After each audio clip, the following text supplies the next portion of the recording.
you are opening a bottomless pit and wellspring of hatred. Are you joking, love? Do you actually believe that a racist knows the difference between a person of colour and an asylum seeker? You can keep deporting us and deporting us and deporting us, and I'm telling you, it is not going to deal with the underlying problems that affect the majority of people in this country.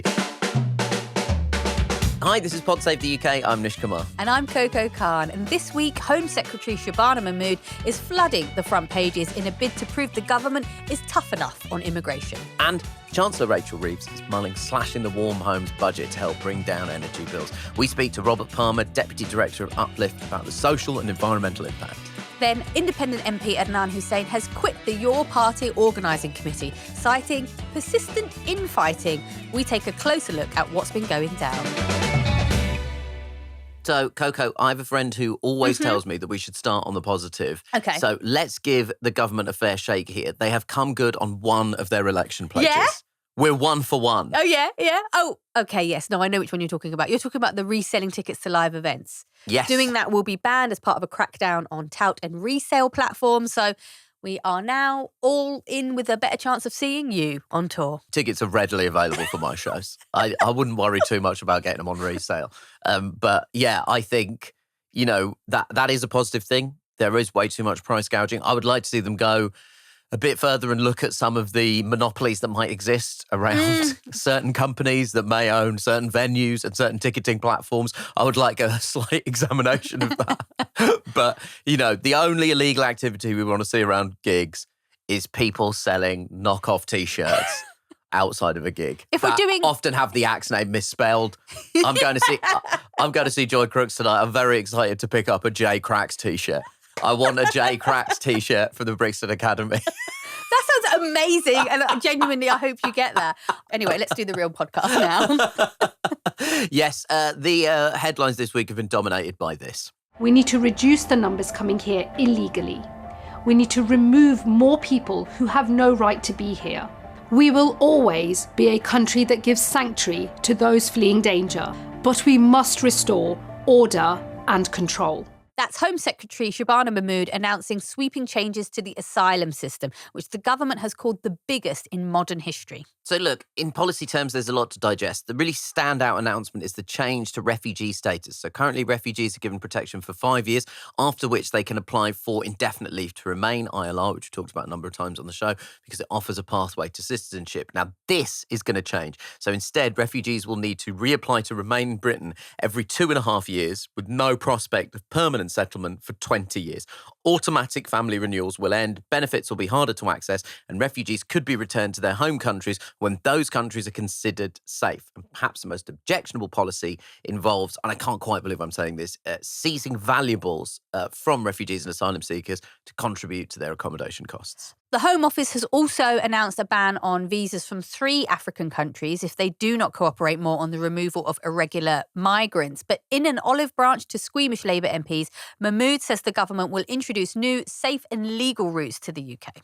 So what is Mahmood hoping to achieve? Here she is making the case in the Commons on Monday. And just a warning, this clip and our upcoming conversation is going to involve references to an offensive racist term. Unfortunately, I am the one that is regularly called a fucking packy and told to go back home. It is I who knows through my personal experience and that of my constituents just how divisive the issue of asylum has become in our country. And I do say to him, I wish it were possible to say that there isn't a problem here, that there's nothing to see and that it is all, in fact, just extremist right-wing talking points. But this system is broken and it is incumbent on all members of Parliament to acknowledge how badly broken the system is and to make it a moral mission to fix this system so that it stops creating the division that we all see. Oh, how do you feel seeing that clip? I get really angry. If there are people listening not from the UK, it's worth contextualising that the word packy is a slur that's specifically aimed at the South Asian community. And so obviously, it reflects a kind of depth of feeling that Shabana Mahmood has on the issue. So the argument that's being made here is that we're seeing a kind of country divided, especially around the issue of immigration and asylum seekers. And what Shabana Mahmood is saying in the House of Commons there is that the racism is starting to have negative consequences for people of colour in this country. That's something that we've talked about, obviously, on the show a number of times. And so the solution that she is proposing to this is that we need to deal with the problems within the asylum system in order to stop blowback happening for British people of colour. That's the argument that she's laid out. I don't personally believe that the way to end racism is by ceding ground to racists. And that is what I believe this policy is doing, because the policy is driven by agitation and demands from the far right of British politics. And we've seen the extent to which this is true by the number of people like Tommy Robinson, like the leadership of the Reform Party, who have said that this is a policy that they welcome. Yeah. The Reform have been essentially sort of trolling Mahmood by saying that, they would welcome her in the party. Like, various Reform people have been out saying that this is a Reform policy and she should just join the Reform Party. And they set up a website. Yeah, that's right. Reform. That's right. They've set up a website encouraging her to join the Reform Party because this idea is so sort of redolent of their own policies. The two hosts of this podcast and many people listening to this podcast grew up in a country where we were told, and at a time where we were told by our parents, that there are going to be people that you encounter in the street that hate you. I remember the first time I was called a Paki. I was 5 years old. I'm not unsympathetic towards Shabana Mahmood's concerns, right? In that regard. But the one thing that our parents told us not to do is give ground to racists. And so the logic here that she is trying to express is, because she is being called a Paki in the street, she has to deal with the broken asylum system. But I am telling you that what you are doing is siding with the people calling you a Paki. Yeah. That's what's happening here. You are ceding ground to racists. And the people that call you a fucking Paki will not stop doing that.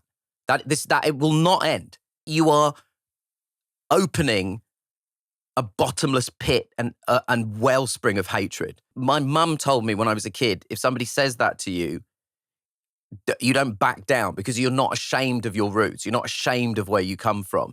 And to me, this is giving in to racist bullying. She's saying, okay, there's racial hatred on our streets, that every person of colour is feeling it. We agree. We have noticed that. We have felt that personally, and we've heard from plenty of others who have felt the same way. God knows our inbox is full about it as well.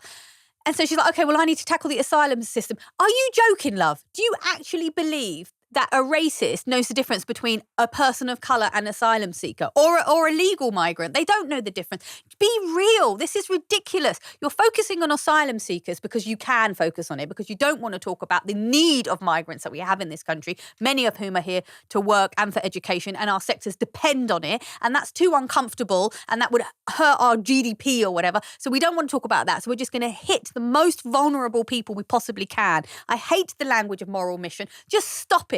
Stop it. Like, it's one thing to say the Labour Party will die unless I do this. Okay, I don't like that, but at least we can engage in the truth and have a discussion about it. This moral mission business really winds me up. She did, and I'm going to stop ranting about it, but she did an interview over the weekend where she talked about, well, my parents came here legally. And that really irks me when people say that, when British people of colour say that, My parents came here legally, your parents came here legally, but they faced a completely different world. I mean, the legal barriers were not quite the same. They were asked to come to fill jobs. Yeah, that's right. They were asked to come to fill jobs. I mean, I don't mean people were nice, they weren't nice. The level of conversation on this issue is sort of staggeringly lacking in intellectual rigour. So we are talking about a bunch of different things in one go. Yes, exactly. We're always talking about immigration and asylum as if the two things are interchangeable, but they're legally quite different frameworks. And there are lots of people of colour in this country that are here because they were invited by the government. That is migration and immigration. Yeah.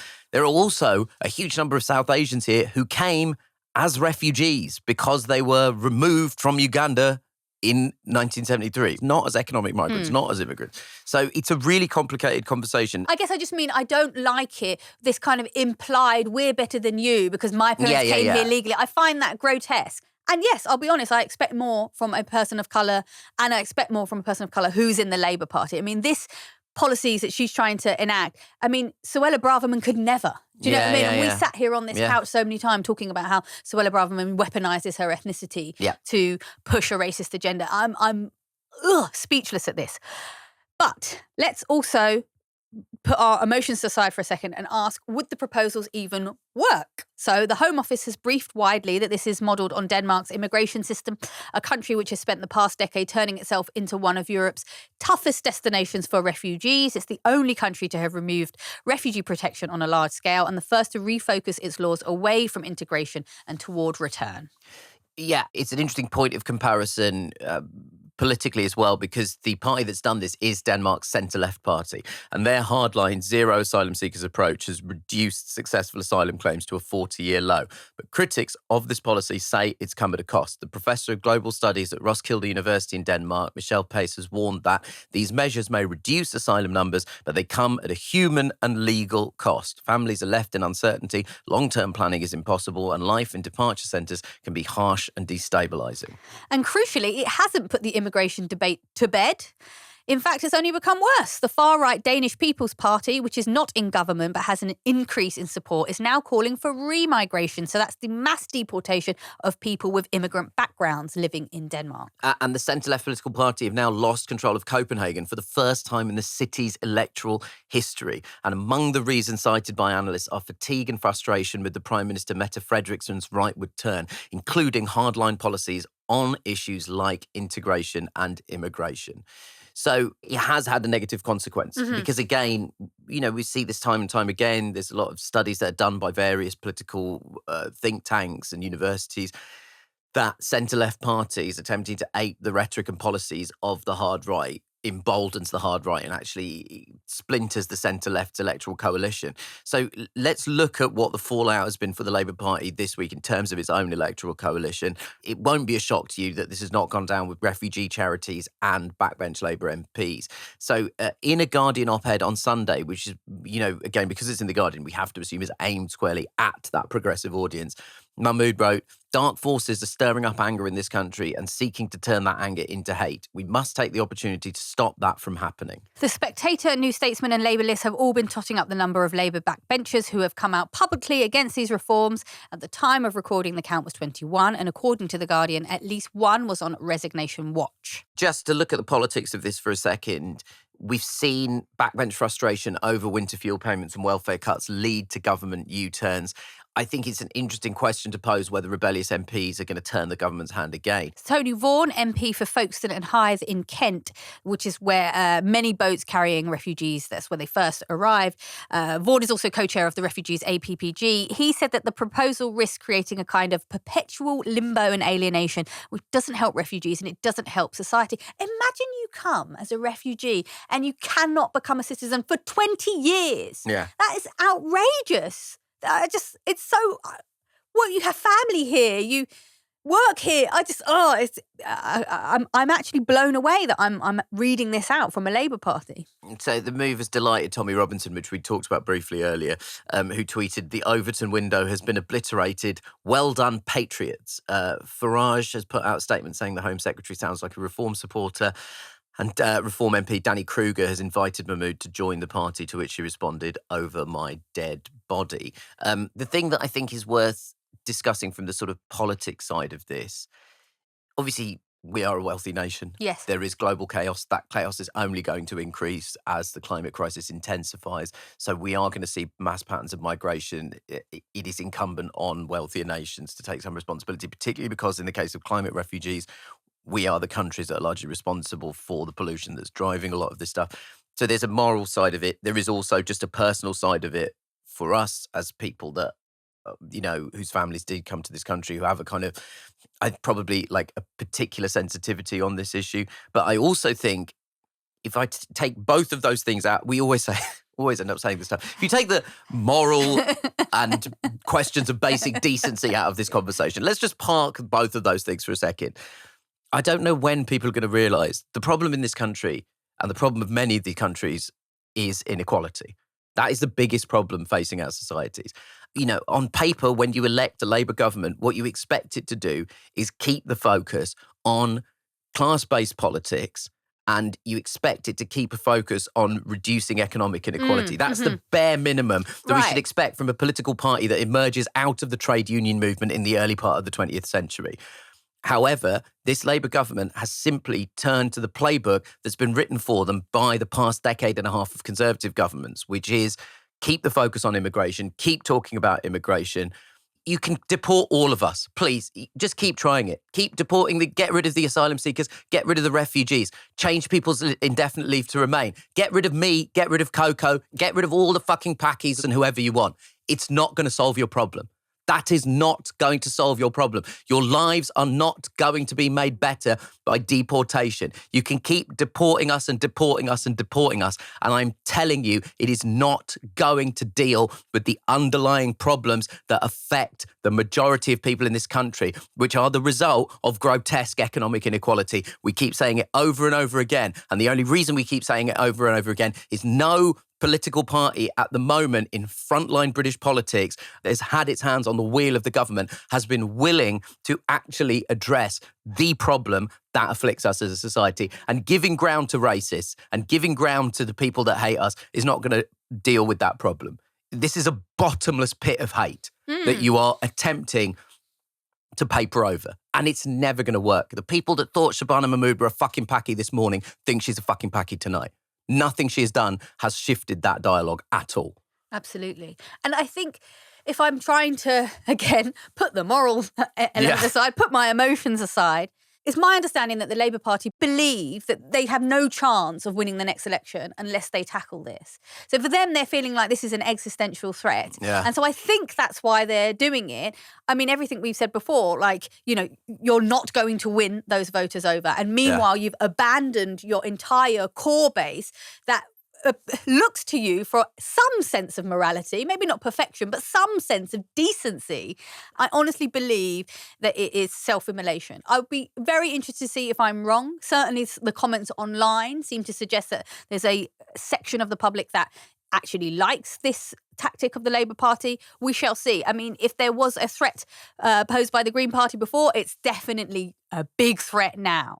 Look, let's move on before I have a rage stroke. It's that time again, listeners. We're going to be running a New Year mailbag special where we answer all your questions. That's any and all questions from the personal to the political. Yeah, you want to know how Nish keeps his lovely curls. What is the routine? Drop the routine, Nish. No, I will never drop that routine. That's private. That's my personal business. You might want to know what Coco's most conservative opinion is. I'm sure it's something to do with the bins. But anyway. I can tell you what it is. Boy racers, fuck off. Don't give it away. It's just, why do they drive so fast? Does it make them feel big? What about all the children that are woken up? Why are the cars so noisy? Anyway. You also might have questions about UK politics. Yeah. Which we can't rule out. Send us those questions at psuk@reducedlistening.co.uk or drop a note in the comments. After the break, it's time to discuss the only party doing a worse job at UK politics than the Labour Party, and that is your party. Oh. PodSave the UK is brought to you by Aura Frames. It's the holiday time. And what does that mean on PodSave the UK? It means it's time to talk about Aura Frames. Because if you are looking to buy a gift for a loved one this festive season, you cannot do better than Aura Frames. It's the ultimate cheat code for winning the holidays. We've both got Aura Frames. We've both given Aura Frames as gifts. And I have to say, it really is the gift that keeps giving because it takes centre stage in your life. You can put it up proudly and keep it feeling fresh by the ease in which you can upload imagery. You can also share with other people so that they can upload imagery. It's a photo frame that allows you to upload unlimited photos and video via the Aura Frame app, and by connecting it to Wi-Fi, you can actually preload photos before it ships, so you can give it to the perhaps more technologically challenged member of your family with a load of photos already loaded onto it. My parents are grandparents now, not via me, as they continue to remind me, but they have a grandchild, and so photos of the grandchild are really all they ever want. Yeah. And so it's a really, really fantastic gift for them. Loved by the press, so it's featured in 495 gift guides during 2024 alone. And obviously, as a member of the press, I think it's important to say that we are very smart and clever. And if we say that it's good, then it absolutely must be. The photos look like real prints. It's interactive. You can do it instantly. It's just a really nice gift that will keep happiness in the family for a while. And crucially, it's private. You have complete control over who has access to your frame, and the Aura app lets you share photos more securely than with email, which many other digital frames require. For a limited time, visit auraframes.com and get $45 of Aura's best-selling Carver matte frames. That's the one that me and Nish have. You can use the promo code PSUK at checkout. So that's Aura Frames, AURA frames.com. The promo code is PSUK. This is an exclusive Black Friday, Cyber Monday deal. It's their best of the year, so order now before it ends. Support the show by mentioning us at checkout too, please. Terms and conditions apply.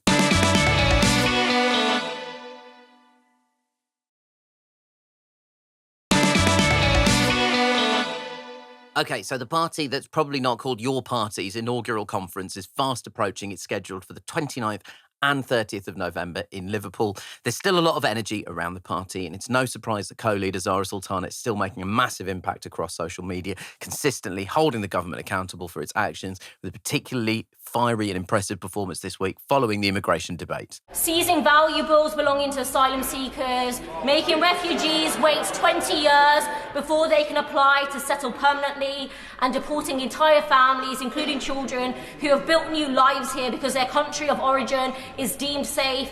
These measures are straight out of the fascist playbook. She's definitely a force, but the drama that has followed your party since its inception continues in full view of the public. So the latest round of drama saw Adnan Hussein, a member of Jeremy Corbyn's Independent Alliance, resign from the party's organising committee, citing a toxic culture. Adnan Hussein clearly hasn't seen eye to eye with Zara Sultana from the start, with particular division around Sultana's support of trans rights. But he's not the only member of the Independent Alliance with frustrations. There is still this issue of the money that was collected during the swiftly cancelled membership portal. So, just as a quick refresher here, a membership portal was opened by Zara Sultana in what was widely regarded as a unilateral move without the consent of the Independent Alliance MPs. The Independent Alliance issued a statement essentially saying, "Don't give these people money, it's not us." And the portal was closed, but not before collecting around £800,000 in donations. Since then, your party have created their own super-duper, actually official membership portal, but the original money hasn't made its way over yet. So what's the hold-up?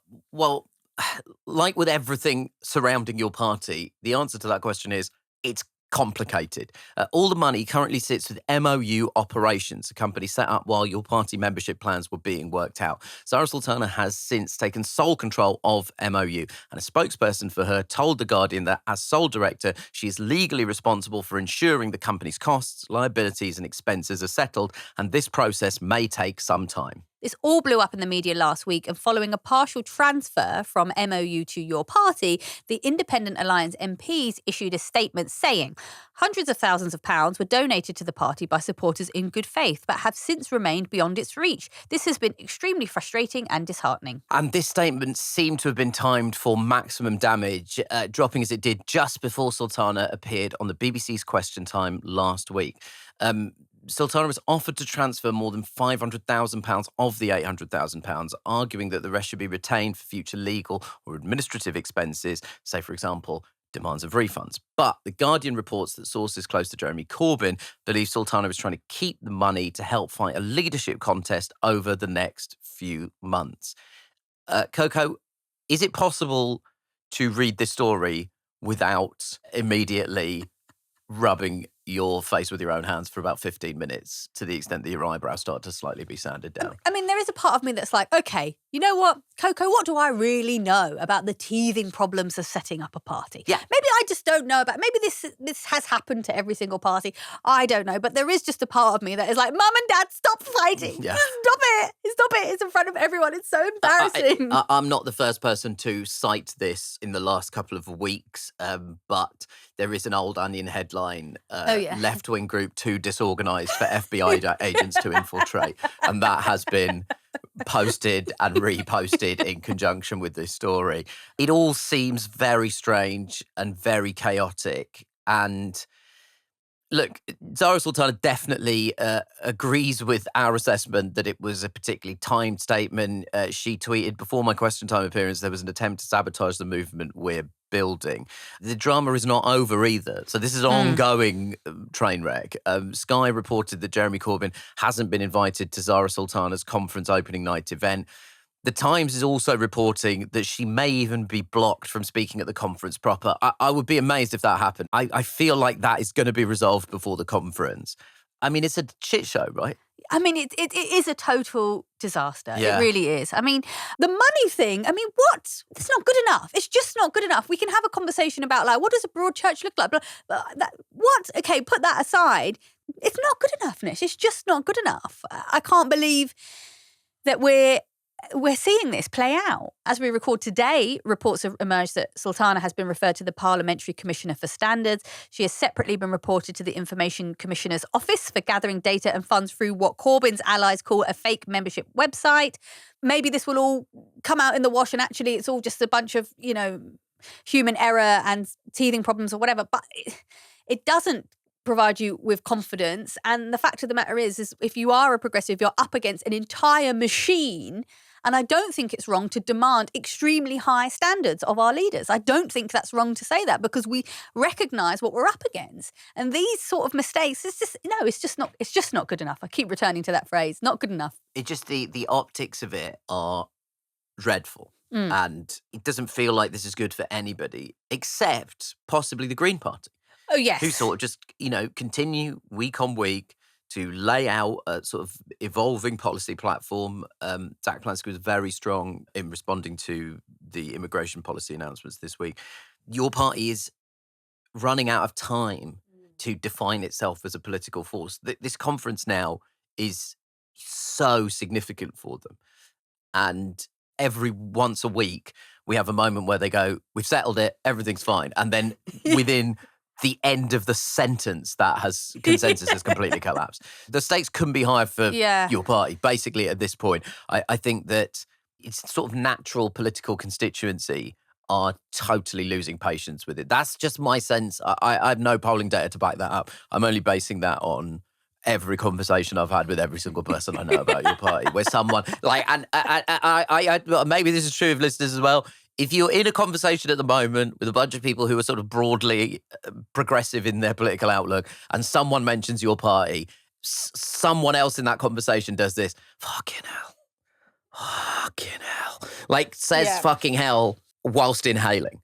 Anyway, something to sharpen all of our focus on why infighting on the left and in progressive political movements is something that we need to get a handle on, because we need to refocus our energy on what's really important in British politics, and that is addressing the rise of reform. So the latest reform shenanigans are they've launched an absolutely vile attack on neurodivergent children. Yeah, well, I mean, they've got their way on immigration, so they need a new target to pummel, to beat down on. So at a press conference on Monday, Richard Tice said that there's a crisis of overdiagnosis with neurodiverse children. Here he is. You've got to the mad situation now where children who don't have any form of label are now starting to feel left out. They're feeling that, in inverted commas, they're the normal minority. This is insane. And that it's becoming a sort of school joke. And I'll just raise one more point. The sight of children in classes wearing ear defenders, I'm sorry. This is just insane. Fuck are you talking about, man? First of all, the ear defenders, that is something that people with autism sometimes use as an antidote to noise sensitivity. Also, what's that based on? Yeah. He's not citing a medical study. He's not citing any kind of information. He's just saying that this sort of stuff is happening in the playground. My question for you, Richard Tice, is why do you know what's going on in the playground? What are you doing? Hanging around in playgrounds. Why are you hanging around in playgrounds? Okay, dude. Where are you getting your information from? I'm just asking the question. I wanted this listen to air. While we're making sort of factless and baseless assertions, I'm just asking Richard Tice, why have you been hanging around in playgrounds? You're gathering your information directly? You're hanging around in fucking playgrounds? We should also note that there's been some pretty extreme allegations about Nigel Farage's teenage antics running in The Guardian this week, including allegations that he was chanting Hitler Youth and BNP slogans and making a string of anti-Semitic and racist remarks. These allegations are not covering new ground. There's been constant whispers about his time at Dulwich College, sort of elite private school in South London that he went to. He's brushed these rumours off as saying some stupid things in his youth. But after this most recent report that's happened this week, he strenuously denied the claims of many of the people interviewed for the story. We'll drop a link to that story in our show notes. It's pretty concerning stuff. Yeah, it's really awful. So Christmas is around the corner, so it is the perfect time to head to the Crooked store and snag gifts for your favourite activists and friends of the pod. We have everything from conversation-starting stocking stuffers to cosy sweatshirts you'll be wearing all winter. Last day to purchase to ensure you get your order by Christmas is December the 11th for domestic and December the 7th for international shipping, so please order soon. Head to crooked.com/store to shop. Now, after the break, we're speaking to Robert Palmer from environmental group Uplift about briefings that Rachel Reeves is planning to slash the warm homes budget. Pod Save the UK is brought to you by Calm. If anyone else is feeling like this year has flown by too fast in a blur of, let's be honest, dread and a bit of anxiety, well then maybe you should consider Calm. Calm gives you permission to slow down even when everything else is speeding up. Calm is the #1 app for sleep and meditation, and it's here to help you feel better.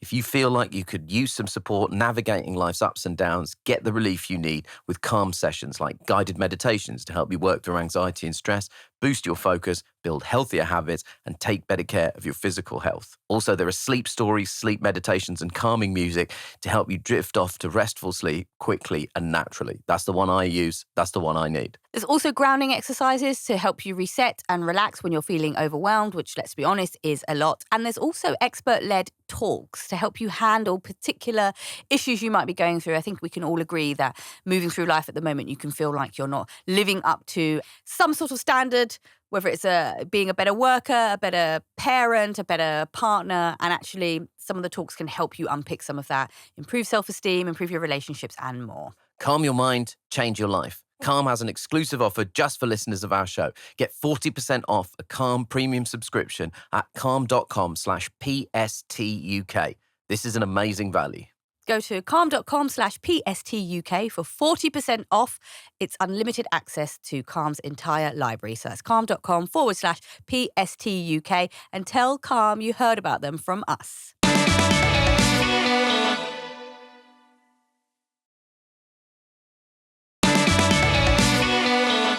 Okay, Nish, so you know I love a segment where I get to shoehorn in one of my favourite subjects. No, it's not bins. No, it's not how I'm going to be a rat catcher when journalism fails. Yeah. It is. It's cold, isn't it? You're shoehorning in the small talk of every British person. Excuse me. This is not British small talk. This is a woman's plight. Any woman like me who has the misfortune of living with a man knows that rooms are kept too cold.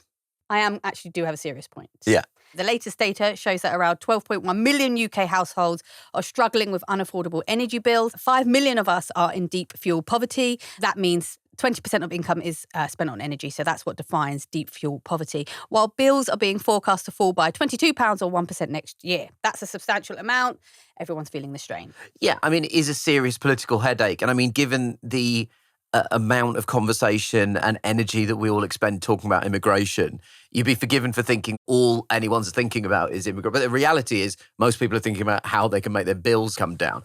And with the budget round the corner, Chancellor Rachel Reeves is being urged to prioritise this issue. To do this, The Guardian has reported that Reeves is finalising a multi-billion-pound energy support package, which could see reducing energy bills as much as £170 annually per household, which sounds good. But here's the catch. It could involve slashing funding for more energy-efficient homes, known as the Warm Home Plan, which specifically targets low-income and vulnerable households. I know £170 per household is good, but there was a part of me that thought, God, that won't even touch the sides Yeah. for so many households. Anyway, so we are in the midst of COP30, where Keir Starmer promised the UK was going to step up. He was going to show leadership. We want lower bills, but can we bring them down without sacrificing our climate goals? So here to tell us how it can be done is Deputy Director of Uplift, Robert Palmer, an organisation that campaigns for a fair transition away from North Sea oil and gas. Welcome to Pod Save the UK. Hello, thank you for having me.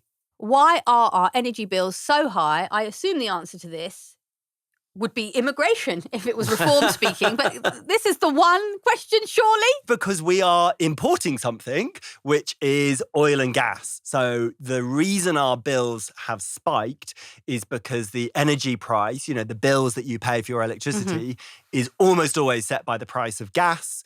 That is based on international markets. And the reason bills have gone up so much over the last couple of years is because Putin decided to invade Ukraine. And so that put a rocket booster under gas prices. And so really the way in which we bring down bills over the long term and help tackle the climate crisis and have more reliable electricity is this shift to renewables, which the UK is already doing. And the UK, here's some optimism. The UK is a real world leader when it comes to offshore wind. There's a way in which in the future we could have lower bills and help tackle the climate crisis and have more secure energy by investing in renewables. So at the moment, bills are too high in this country. Everyone knows that. You look at your bills and it's painful. I turned on my heating for the first time this week and I had a little wince. Wow, you lasted till now. I live in a flat, so I also get to basically steal the heat of the people above and below me. This was the biggest man thing you said so far,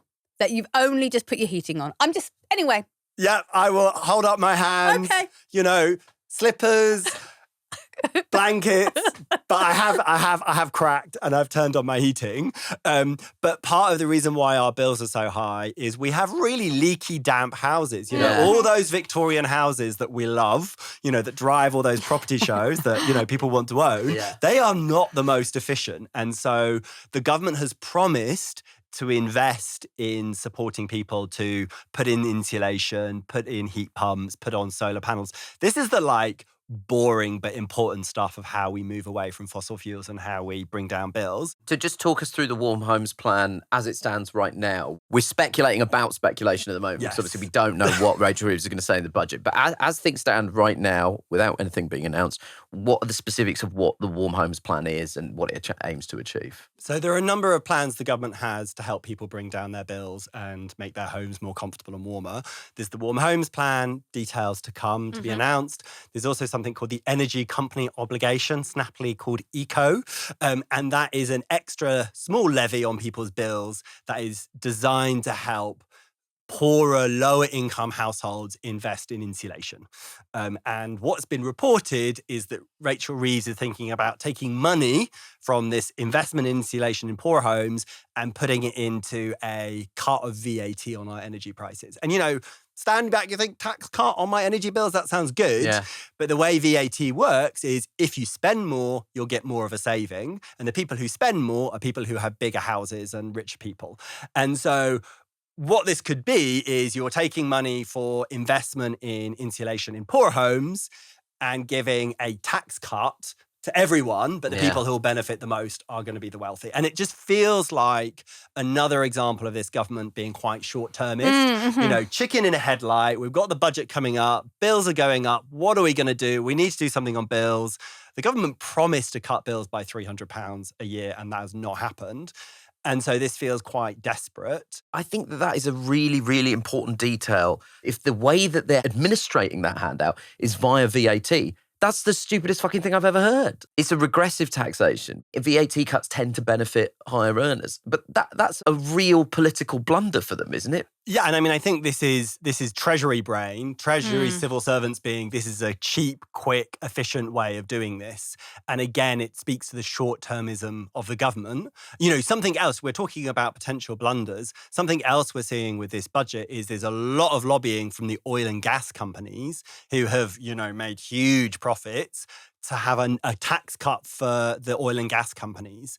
There was some report out the other day that energy companies, so that's oil and gas companies, your electricity companies, the companies that run the pylons, have made £125 billion in profits over the last 5 years.